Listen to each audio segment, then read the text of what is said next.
ଦେଖନ୍ତୁ ଆଜ୍ଞା, ଶିକ୍ଷକ ହେବ ତ ଏମିତି ସ୍କୁଲକୁ କରିଦେଲେ ଷ୍ଟାର ହୋଟେଲ। ପିଲାଟି ଦିନରୁ ଥିଲା କିଛି ନୂଆ କରିବାର ଆଶା, ଆଉ ସେଇ ଆଶା ନୂଆ ପରିକଳ୍ପନା ବାସ୍ତବ ରୂପ ନେଇଛି।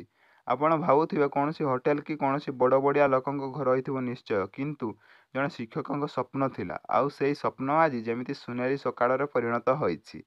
ତାଙ୍କ ସ୍କୁଲ କୁତ୍ରା ଉଚ୍ଚ ବିଦ୍ୟାଳୟ ପାଇଛି ନୂଆ ଜୀବନ। ଝଲସୁଛି, ହସୁଛି ଆଉ କୁନି କୁନି ପିଲାମାନଙ୍କୁ ମଣିଷ କରି ଗଢ଼ି ତୋଳିବାକୁ ଯେମିତି ହାତ ଠାରି ଡାକୁଛି। ଏମିତି ଏକ ସୁନ୍ଦର ପ୍ରୟାସ କରି ସମସ୍ତଙ୍କ ପାଇଁ ଉଦାହରଣ ପାଲଟି ଯାଇଛନ୍ତି ବିଭୀଷକ ବାରିକ। ପିଲାଦିନୁ ଇଚ୍ଛା ଥିଲା ଯେଉଁଠି କର୍ମମୟ ଜୀବନ ଆରମ୍ଭ କରିବେ ସେଠି କିଛି ନୂଆ କରି ଦେଖାଇବେ, କିନ୍ତୁ ଆଉ ଆଜି ତାହା ବାସ୍ତବ ରୂପ ନେଇଛି।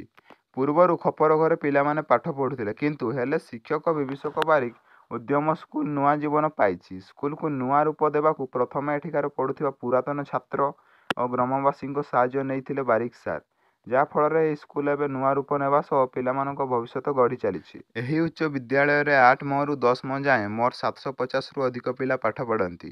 ବର୍ତ୍ତମାନ ସୁଦ୍ଧା କୁତ୍ରା ଉଚ୍ଚ ବିଦ୍ୟାଳୟରେ ଜାତୀୟ ଗ୍ରୀନ୍ ପୁରସ୍କାର, ସ୍ୱଚ୍ଛତା ପୁରସ୍କାର, 3 ଥର ପ୍ରକୃତି ମିଶ୍ର ପୁରସ୍କାର ସହିତ 5 ଥର ଶ୍ରେଷ୍ଠ ବିଦ୍ୟାଳୟ ପୁରସ୍କାର ପାଇସାରିଛି, ଯାହାକୁ ନେଇ ଅଞ୍ଚଳବାସୀ ଖୁବ୍ ଗର୍ବ ଅନୁଭବ କରନ୍ତି। କିଛି ସରକାରୀ ସ୍କୁଲ ପିଲା ନ ହେବାରୁ ସ୍କୁଲଗୁଡ଼ିକ ବନ୍ଦ ହୋଇଯାଇଥାଏ, କିନ୍ତୁ ଏହି ବିଦ୍ୟାଳୟରେ ମାତ୍ର 3ଟି ଶ୍ରେଣୀରେ 750ରୁ ଉର୍ଦ୍ଧ୍ୱ ପିଲା ପଢ଼ିବା ଯେମିତି ସମସ୍ତଙ୍କୁ ଚକିତ କରିଦେଇଛି।